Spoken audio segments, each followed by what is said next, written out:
This is your Lead Left podcast for the week of December 12th. I'm Randy Schwimmer. Welcome back.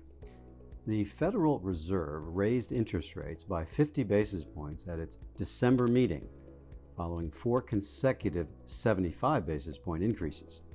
The Fed funds rate target now stands at 4.25% to 4.5%.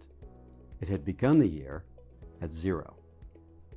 Critics worried the Fed took too long to grasp the systemic nature of inflation when it abandoned the transitory last November. Too fast an uptick, they feared, could throw the economy into a recession.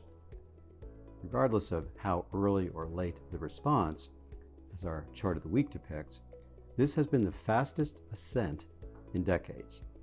We are closing in on the 5% terminal rate, where a pause in hikes might be considered. Fed officials seem divided on where to go from here. Some fear that too high rates will shut down credit markets and inhibit consumer spending.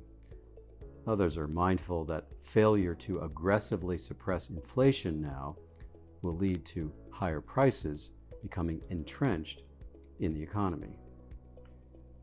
November's CPI report showed inflation eased to 7.1% from a year ago. That compares to October's number of 7.7.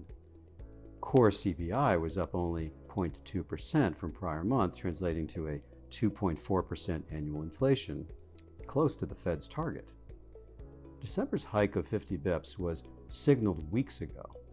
The question is whether this dovish data alone will be sufficient to encourage an even more modest response of 25 basis points at the Fed's February meeting.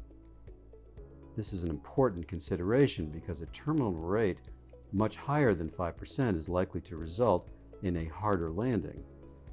It also sets the tone for a very different discussion on future default rates and potential portfolio losses. The soft landing scenario is now getting more support than one would have expected not long ago. Back when 75 basis point jumps were first instituted, economists were pointing out that the Fed had rarely engineered such fast tightening without tipping into a recession. But the continued strength of the labor market combined with slowing inflation elsewhere is compelling.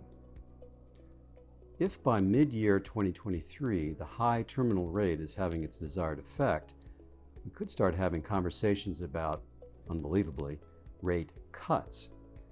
So the new year might gain New Deal energy sooner than anticipated. Reporting from the soft landing strip at the Lead Left, this is Randy Schwimmer, wishing you and your families a safe and healthy holiday season.